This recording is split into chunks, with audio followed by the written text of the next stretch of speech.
Assalamualaikum warahmatullahi wabarakatuh. Perkenalkan saya Tri Wahyuni, NIM G14170006. Pada kesempatan kali ini saya akan memaparkan hasil penelitian saya yang berjudul Perbandingan ARIMA dan Artificial Neural Network pada peramalan jumlah positif COVID-19 di DKI Jakarta yang dibimbing oleh Ibu Dr. Insinyur Indawati MSI dan Bapak Dr. Kusma Sadik SSI MSI. Adapun pokok bahasan pemaparan kali ini yaitu pendahuluan, 2 metode penelitian, 3 hasil dan pembahasan, 4 simpulan dasaran, 5 daftar pustaka. Latar belakang, penyakit ini baru ditemukan pada manusia sejak kejadian luar biasa di Wuhan, China pada 31 Desember 2019 yang kemudian menyebar ke seluruh dunia termasuk di Indonesia. Grafik di samping menjelaskan jumlah kasus positif COVID-19 di 15 provinsi tertinggi di Indonesia. DKI Jakarta menempati posisi teratas penyumbang kasus COVID-19 sebesar 158.499 kasus atau 24,6% dari jumlah kumulatif nasional. Tingginya penambahan kasus COVID-19 di DKI Jakarta menjadi perhatian bagi semua kalangan sehingga akan dilakukan peramalan.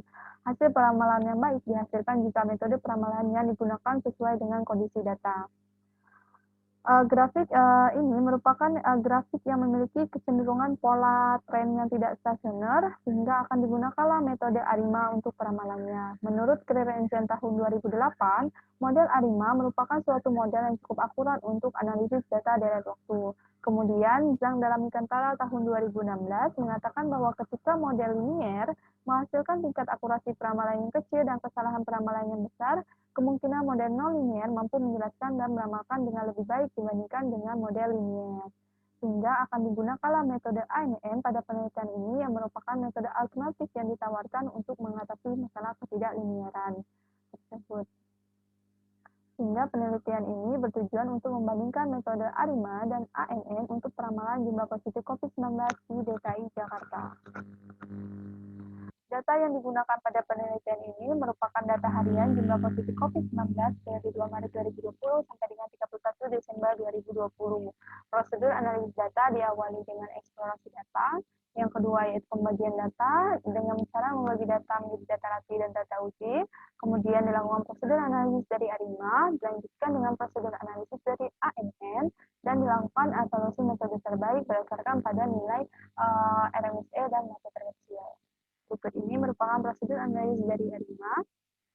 Berikut ini merupakan prosedur analisis dari ANN. Hasil dan pembahasan. Gambar 1 menggambarkan plot data deret waktu harian jumlah positif COVID-19 di DKI Jakarta sebanyak 305 pengamatan yang berfluktuasi dan cenderung memiliki tren yang naik. Data terlihat tidak stasioner baik dalam ragam maupun rataan. Total kasus yaitu 183.246 kasus, dengan kasus tertinggi sebanyak 2.096 kasus yang terjadi pada tanggal 25 Desember 2020 dan kasus terendah terjadi pada awal Maret sebanyak 0 kasus. Rata-rata penambahan kasus harian yaitu 601 kasus, rata-rata penambahan kasus mingguan yaitu 4.300 kasus, dan rata-rata penambahan kasus bulanan yaitu 18.325 kasus. Berikut ini merupakan pemeriksaan kesesuaian ragam daratan untuk model ARIMA, di mana gambar 4 di sebelah kiri atas menghasilkan ronde yang kurang dari 1, yang menandakan bahwa data belum stasioner dalam ragam. Sudah dilakukan transformasi positif, seperti pada gambar 4 di sebelah kanan atas, yang menunjukkan sudah stasioner, ditunjukkan dari nilai ronde value yang mendekati 1 atau selang dari nilai ronde value itu mencukupi dengan 1. Kemudian dicek juga kestasioneran rata melalui plot ACF dan TCF yang menunjukkan plot ACF itu menurun secara perlahan atau take-off, menandakan bahwa data belum stasioner dalam rataan. Kemudian dilakukan pembedaan. Setelah dilakukan pembedaan satu kali, kemudian dicek kembali dengan cara memplot ACF-nya yang menunjukkan perilaku plot ACF itu cut off setelah leg 1 yang menandakan bahwa data sudah stasioner dalam rataan. Kemudian uji augmented diffuser juga menunjukkan tolak H0. Tolak H0 artinya data dalam keadaan yang stasioner. Berikut ini merupakan kandidat-kandidat model ARIMA yang terbentuk, yang dimana keempat model ARIMA yang terbentuk memiliki parameter yang signifikan pada taraf nyata 5%, sehingga dilanjutkan ke tahap diagnostik model. Tahap diagnostik model yaitu pemeriksaan kegiatan sisaan dengan menggunakan UCL toolbox, yang dimana ARIMA 110 dan ARIMA 210 merupakan model yang memiliki autokorelasi pada sisaannya karena memiliki nilai-nilai yang signifikan pada taraf nilai 5%. Sedangkan ARIMA 011 dan ARIMA 310 merupakan model-model yang tidak signifikan pada taraf nilai 5%, sehingga tidak memiliki autokorelasi pada sisaannya. Kemudian dilakukan juga pengujian kenormalan sisaan dengan melihat distribusi normal sisaan. Berdasarkan pelacuan Dirvantil, model ARIMA 011 dan ARIMA 310 menunjukkan bahwa distribusi sisaan itu mendekati normal.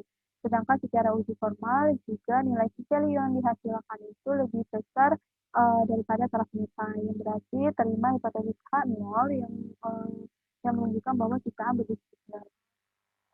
Kemudian dilakukan perbandingan model ARIMA tentatif awal, yang dimana ARIMA 011 merupakan model terbaik berdasarkan pada nilai AIC dan DIC terkecil. Kemudian ARIMA 011 dilanjutkan dengan tahap overfitting. Berdasarkan kandidat-kandidat model ARIMA yang terbentuk pada tahap overfitting, ARIMA 011 dan ARIMA 112 merupakan model yang signifikan pada taraf nilai 5%. Kemudian model tersebut dilanjutkan dengan uji kebebasan sisaan dan kenormalan sisaan yang menunjukkan bahwa tidak terdapat autokorelasi sisaan dan sisaan juga menyebar normal. Berikut ini merupakan perbandingan model ARIMA terbaik berdasarkan model pada tahap identifikasi model di awal, kemudian dibandingkan dengan tahap overfitting, di mana ARIMA 011 merupakan model yang terbaik. Berikut ini merupakan persamaan model akhir untuk peramalan jumlah positif COVID-19 di DKI Jakarta, yaitu ARIMA 011 dengan YT adalah data hasil transformasi dengan lambda 0,0223. Model ARIMA pada persamaan di atas akan dikembalikan menjadi data awal, yaitu YT dengan persamaan sebagai berikut. Berikut ini merupakan hasil trial error yang menunjukkan kemungkinan jaringan ANN yang optimal untuk digunakan pada peramalan jumlah positif COVID-19 di DKI Jakarta.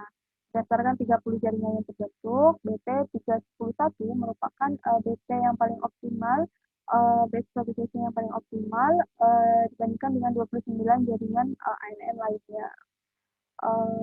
Berikut ini merupakan arsitektur dari jaringan BP 311.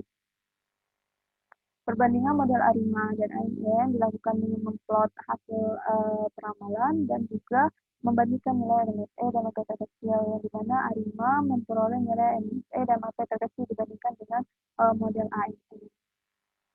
Pergerakan nilai RMSE dan MAP ketika panjang periode peramalan diperbaharui juga dijadikan tolak ukur untuk menentukan metode trialing, yang dimana jelas terlihat bahwa RMSE dan MAP dari model ARIMA itu lebih kecil dibandingkan nilai RMSE dan MAP dari model ANN. Model ARIMA 011 dan model BP 311 mampu meramalkan dengan lebih baik untuk hanya periode peramalan 6 minggu ke depan. Simpulan yaitu model ARIMA terbaik yang didapatkan dari data jumlah positif COVID-19 di Jakarta adalah ARIMA 111, sedangkan model ARIMA terbaik adalah BP311. Pemodelan ARIMA yang terbentuk menunjukkan bahwa jumlah positif COVID-19 di DKI Jakarta dipengaruhi oleh jumlah kali satu hari sebelumnya, sedangkan model ANN menunjukkan bahwa jumlah positif COVID-19 di DKI Jakarta dipengaruhi oleh kasus 1, 2, dan 3 hari sebelumnya.